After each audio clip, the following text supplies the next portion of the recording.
Good morning student, मैं हूं अनिल कुमार जंगेल, शासकीय उच्चतर माध्यमिक शाला पारागांव खुर्द से। और आज हम पढ़ेंगे विद्युत क्षेत्र की तीव्रताओं के बारे में।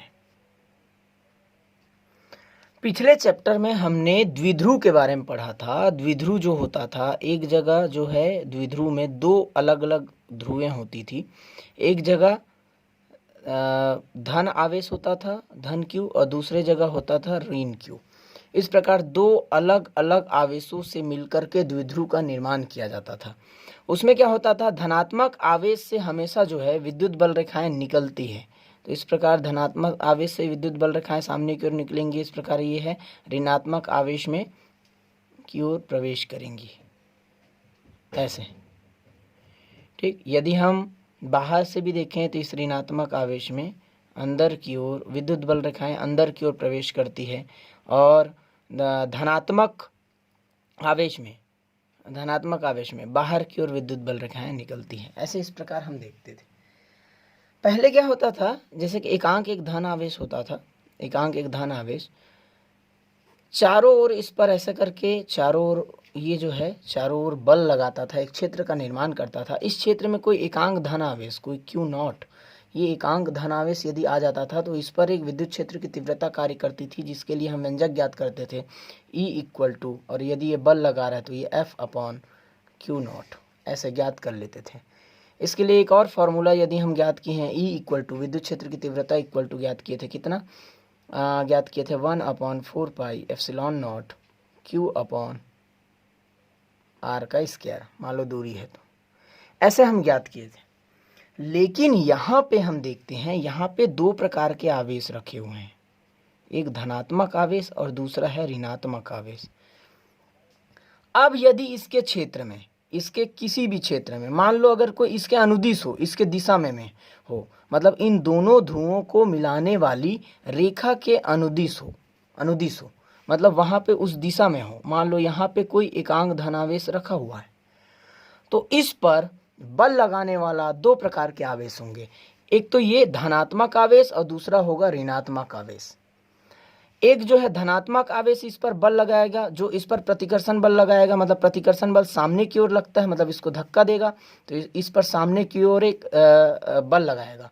इस प्रकार इसमें सामने की ओर एक तीव्रता लगेगी। मान लो इसको E1 मान लेते हैं, ठीक, या E प्लस क्यू भी मान लेते हैं, कहीं कहीं पे E प्लस क्यू भी मानते हैं, ठीक है। और बिल्कुल वैसे ही यहाँ पे ऋणात्मक आवेश जो रखा हुआ है समान परिमाण का, मतलब उतनी ही संख्या में ऋणात्मक आवेश रखी हुई है, यह भी जो है इस पर जो परीक्षण आवेश जो रखा हुआ क्यू नॉट, इस पर बल लगाएगा। चूंकि ये क्यू नॉट धनात्मक आवेश है तो ये प्रतिकर्षण बल लगाया, लेकिन ये माइनस जो आवेश है, ये धनात्मक आवेश जो यहाँ पे रखा हुआ है, ये इस पर आकर्षण बल लगाएगा। आकर्षण बल किधर होगा, सामने की ओर, मतलब अपनी ओर खींचेगा। इस प्रकार इसके कारण इस पर जो विद्युत क्षेत्र की तीव्रता लगेगी, मान लो वो E2 होगी या फिर E-Q भी हो सकती है, ऐसा लिख सकते हैं। इस प्रकार जब द्विध्रुव होता है तो द्विध्रुव के कारण किसी भी परीक्षण आवेश पर लगने वाला बल या उस पर लगने वाली तीव्रता जो होगी अलग अलग आवेशों के कारण अलग अलग होगी। तो फिर कुल परिणामी तीव्रता कितनी होगी इस बिंदु पर? परिणामी तीव्रता इन दोनों आवेशों के कारण, इन दोनों द्विध्रुवों के कारण इस बिंदु पर परिणामी तीव्रता कितनी होगी, इसके लिए हम व्यंजक निकालेंगे।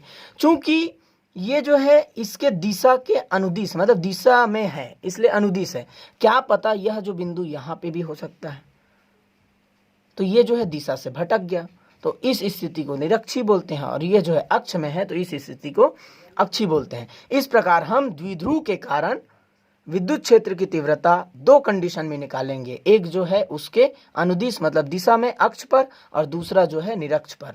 निरक्ष पर दोनों है, ये जो इस पर सामने की ओर ऐसा करके प्रतिकर्षण बल लगाएगा तो ये इस पर आकर्षण बल लगाएगा, इस प्रकार। तो इधर जो है इसकी तीव्रता जो है E1 इधर होगी, ठीक है, और इसकी दिशा E2 इधर होगी। इस प्रकार अक्षी और निरक्षी दोनों कंडीशन के लिए तीव्रता हमें ज्ञात करनी है। अब सबसे पहले हम बात करते हैं अक्षीय स्थिति में विद्युत क्षेत्र की तीव्रता के लिए। इसको एक और नाम से पूछा जाता है, बोर्ड में आप देखेंगे तो अनुदैर्घ्य स्थिति में विद्युत क्षेत्र की तीव्रता के लिए व्यंजक ज्ञात करेंगे। अब इसके लिए क्या है, द्विध्रुव है। द्विध्रुव मतलब अलग अलग आवेश रखे होंगे दो अलग अलग जगह, ए और बी दो स्थान है जहाँ पे अलग अलग आवेश रखे होंगे, जहाँ पे जो द्विध्रुव का निर्माण कर रही है।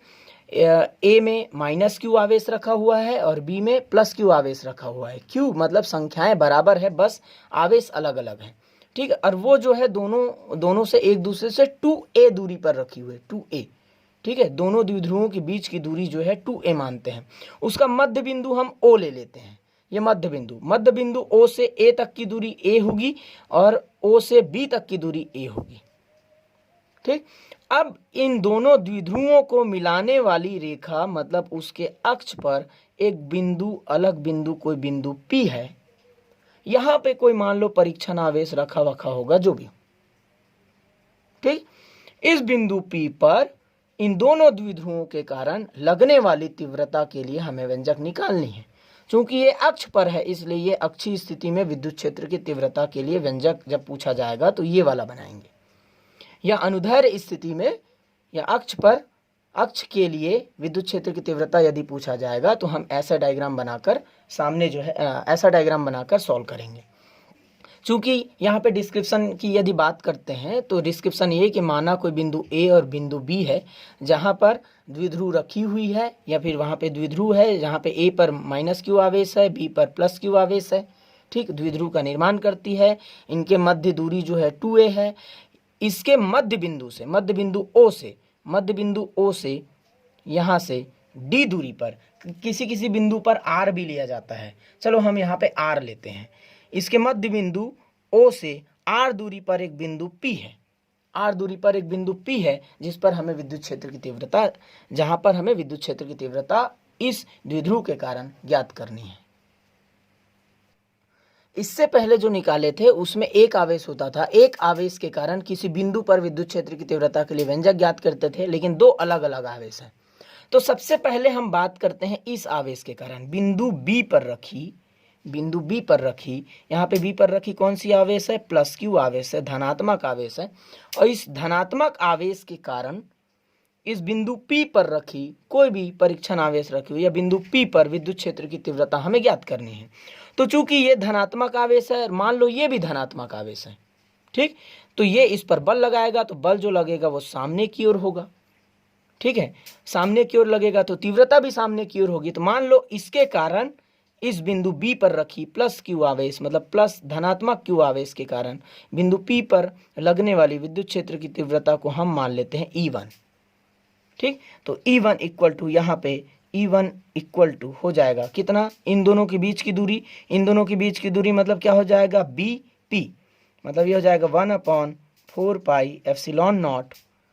यहाँ पे आवेश कितना रखा है Q, ठीक है। कितनी संख्या आवेश कितनी है, आवेश की संख्या कितनी है Q, और यहाँ से लेके यहाँ तक की दूरी कितनी है BP। इस प्रकार ये हो जाएगी BP, इसका स्क्वायर होता है तो ये हो जाएगा BP का स्क्वायर। कौन सी दिशा में लग रही है, B से P दिशा में लग रही है, तो ये विद्युत क्षेत्र की तीव्रता B से P दिशा में होगी। बिल्कुल ऐसे ही बिंदु A पर रखी माइनस क्यू आवेश के कारण विद्युत क्षेत्र की तीव्रता। अब बिंदु A पर रखी माइनस क्यू आवेश है, माइनस आवेश है, और ये धनात्मक आवेश है, अपनी ओर खींचेगा, अपनी ओर बल लगाएगा, मतलब आकर्षण बल लगेगा, मतलब विद्युत क्षेत्र की तीव्रता किधर होगी, अंदर की ओर। इस प्रकार E2 की दिशा बदल जाएगी, ठीक है। तो यहाँ पे E2 इक्वल टू कितना हो जाएगा 1/4 पाई एप्सिलॉन नॉट, ठीक।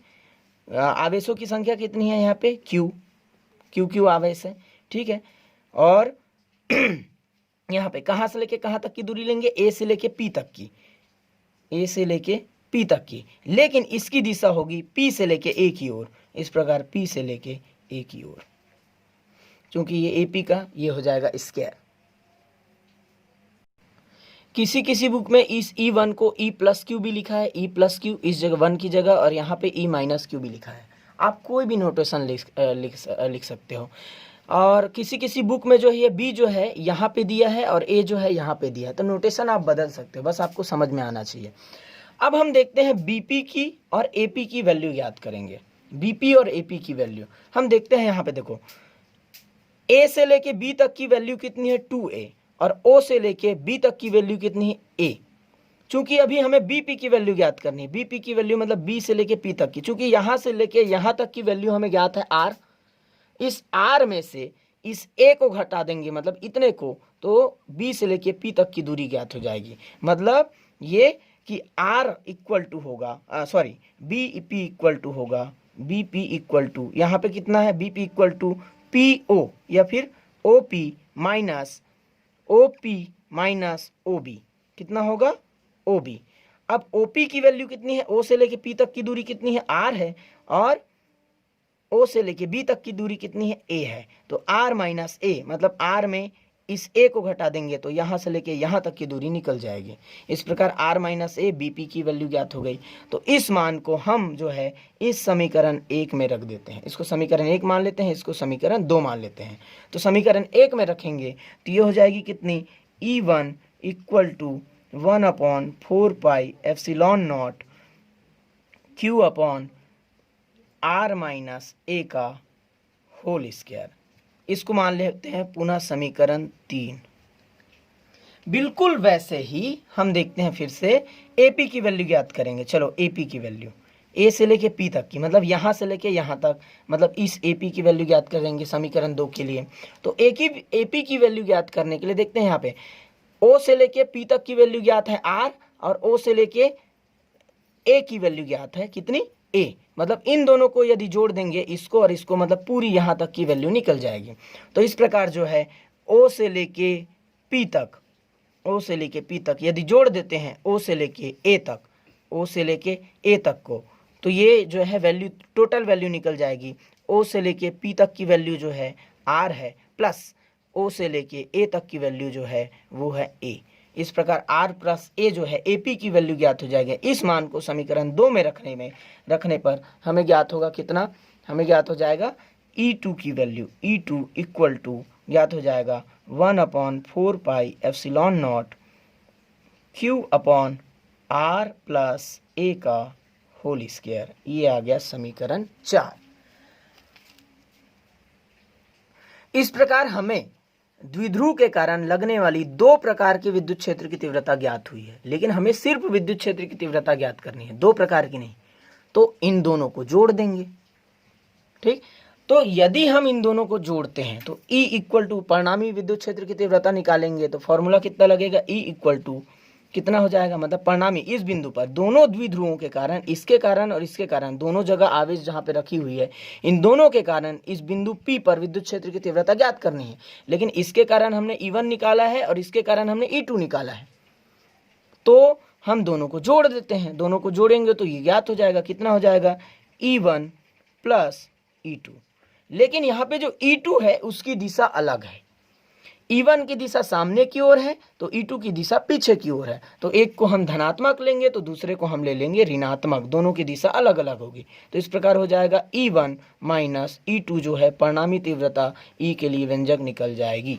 ये इसको मान लेते हैं समीकरण 5। अब समीकरण 5 में E1 और E2 की वैल्यू रखते हैं। E1 और E2 की वैल्यू रखेंगे तो परिणामी तीव्रता E बराबर ये हो जाएगा कितना, E बराबर 1/4 pi epsilon naught Q upon R minus A का होल स्क्वायर। ये E1 का मान है, minus 1/4 pi epsilon naught Q upon R plus A का होल स्क्वायर। इतना आ गया। अब यहाँ पे जो कॉमन है वो बाहर निकाल लेते, कॉमन है बाहर निकालेंगे, ये हो जाएगा 1/4 पाई एप्सिलॉन नॉट, कोष्टक में बच जाएगा क्या चीज, और Q जो है Q भी बाहर निकल जाएगा, Q भी कॉमन है, ये हो जाएगा Q इधर आ जाएगा, ये हो जाएगा 1/R माइनस A का whole square minus 1/R plus A का होल स्क्वायर। अब हम इसको सॉल्व करेंगे तो ये जैसे तैसे होगा, Q/4 पाई एप्सिलॉन नॉट। अंदर देखते हैं, ये है और ये है, दोनों का लघुत्तम निकालेंगे तो दोनों गुना हो जाएगा, R माइनस A का whole square R plus A का होल स्क्वायर। ठीक, ये गुना है, ठीक है। इसका गुना इधर 1 से कर देंगे, ये हो जाएगा R प्लस A का होल स्क्वायर माइनस इसका गुना इस एक से कर देंगे तो ये हो जाएगा r माइनस ए का होल स्क्वायर। अब इसको सॉल्व करते हैं, ये जैसे तैसे q 4 पाई एप्सिलॉन नॉट, ठीक। सॉल्व करेंगे तो ये निकलेगा a प्लस बी का फॉर्मूला कौन सा लग रहा है, a प्लस बी। यहाँ पे जो एक फॉर्मूला होता था a प्लस बी का होल स्क्वायर और a माइनस बी का whole square. a plus B का होल स्क्वायर कितना होता था, a square B square plus 2ab। और वैसे ही a माइनस बी का होल स्क्वायर का फॉर्मूला होता था a square plus B square minus 2ab। यही वाला फॉर्मूला इन दोनों जगह लगेगा तो ये हो जाएगा कितना, r का स्क्वायर प्लस a का स्क्वायर प्लस 2ra, ठीक, प्लस सॉरी ये माइनस है, माइनस इसको मैं कोष्टक में ले लेता हूँ। ये हो जाएगा कितना, r का स्क्वायर प्लस a का स्क्वायर माइनस 2ra, ये माइनस में आएगा। इस प्रकार ये कोष्टक में आ गया। अब इसको पूरा अंदर कर लेते हैं, इसको सॉल्व करेंगे। r का r से गुना डायरेक्ट हो जाता है, r स्क्वायर माइनस a का स्क्वायर पूरे का होल स्क्वायर, ये सॉल्व हो जाएगा, ठीक। मैथमेटिक्स कक्षा 10वीं में ऐसे सॉल्व किया जाता है, आपने सॉल्व किया होगा। अब देखते हैं q, जैसे तैसे इसको लिखते हैं q upon 4 pi epsilon not, ठीक। इसको देखते हैं, अब इसको तोड़ते हैं, r का स्क्वायर प्लस a का स्क्वायर प्लस 2ra माइनस ये हो जाएगा r का स्क्वायर माइनस a का स्क्वायर हो जाएगा प्लस 2ra। ये माइनस का गुना इसके साथ होगा, माइनस का गुना फिर इसके साथ होगा, माइनस आया, माइनस का गुना माइनस के साथ हुआ, प्लस आया। अब ये माइनस r का स्क्वायर a का स्क्वायर माइनस वाला कट गया, 2ra 4ra आएगा। ये हो जाएगा r का स्क्वायर माइनस a का स्क्वायर होल स्क्वायर। जो सॉल्व करने के बाद जो आंसर प्राप्त हुआ उसको यहाँ पे लिख लेते हैं, 4 पाई एप्सिलॉन नॉट।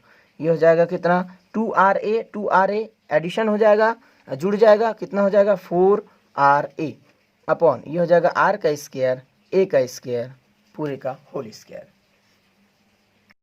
इसको ऑल सॉल्व करेंगे तो ये देखते हैं 1/4 पाई एप्सिलॉन नॉट इधर रख लेते हैं, इस क्यू को इधर ला लेते हैं, इसको दो भाग में बांटते, 2 गुना 2 तो इसको 2r लिख लेते हैं, 2a लिख लेते हैं, गुना इस क्यू को पीछे ले आते हैं, ये क्यू 2 गुना 2 4ra और ये क्यू जो यहाँ था इसको मैं पीछे ले आया हूँ, ये क्यू।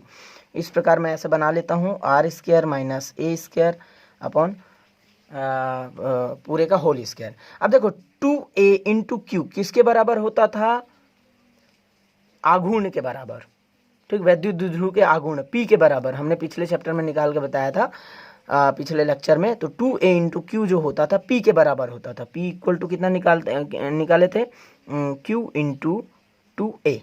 तो यहाँ पे p की वैल्यू इसकी जगह p रख लेते हैं तो ये हो जाएगा 1/4 पाई एप्सिलॉन नॉट, 2r है तो 2r p अपॉन r का स्क्वायर माइनस a का स्क्वायर पूरे का होल स्क्वायर। ये हो गया परिणामी विद्युत क्षेत्र की तीव्रता के लिए व्यंजक, ये जो निकाले हैं वो। इसको मान लेते हैं समीकरण जो भी हो यहाँ पे 6। यही परिणामी विद्युत क्षेत्र की तीव्रता के लिए व्यंजक है, अक्षीय स्थिति के लिए या अनुदैर्ध्य स्थिति के लिए या अक्ष पर 1/4 pi epsilon not 2rp r का स्क्वायर माइनस a का स्क्वायर पूरे का होल स्क्वायर। यह जो है परिणामी विद्युत क्षेत्र की तीव्रता के लिए व्यंजक है।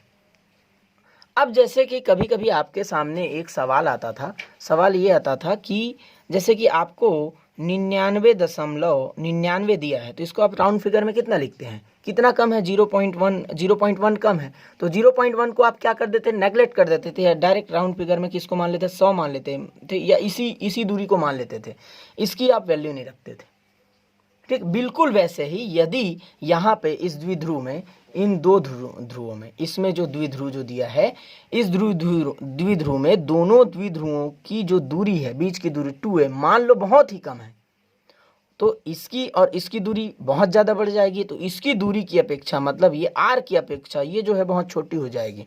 तो इस छोटी राशि को हम नेगलेक्ट कर सकते हैं, मतलब क्या कर सकते हैं हम, r लेस देन बहुत बड़ा होगा किसकी अपेक्षा, a की अपेक्षा, तो हम a को नेगलेक्ट कर देते हैं। a को नेगलेक्ट करेंगे तो वैल्यू कितनी आई थी, यहाँ पे वैल्यू जो है इतनी आई थी, e इक्वल टू कितनी आई थी वैल्यू, e इक्वल टू आई थी वैल्यू, e इक्वल टू यहाँ पे आई थी 1/4 pi epsilon not 2rp upon r का स्क्वायर माइनस a का स्क्वायर पूरे का होल स्क्वायर। ए को क्या करना है, हमें नेगलेक्ट करना है। ए को नेगलेक्ट करेंगे तो ये आर का स्क्वायर गुना हो जाएगा किसके साथ, ये पूरा जीरो हो जाएगा। तो ए की वैल्यू जीरो रख देंगे तो ये हो जाएगा 1/4 pi epsilon not 2r p। ये हो जाएगा आर का स्क्वायर, स्क्वायर के ऊपर स्क्वायर होता है गुना हो जाता है, 2 दूनी 4 हो जाएगा, आर की घात कितना हो जाएगा 4। इससे एक आर कट जाएगा, यहाँ पे आ जाएगा 3। इस प्रकार इसकी वैल्यू कितनी आ गई 1/4 पाई एप्सिलॉन नॉट 2p/r3। यदि बोला जाए कि द्विध्रुव छोटा है तब उस कंडीशन के लिए अक्षीय स्थिति पर विद्युत क्षेत्र की तीव्रता ज्ञात करनी है, तब यहाँ पे आप ज्ञात करेंगे E = 1/4 pi epsilon not 2p/r3। ठीक, ये जो समीकरण है, समीकरण 7, छोटे द्विध्रुव के कारण अक्षीय स्थिति पर या अक्ष पर किसी बिंदु P पर विद्युत क्षेत्र की तीव्रता के लिए व्यंजक इतनी होगी।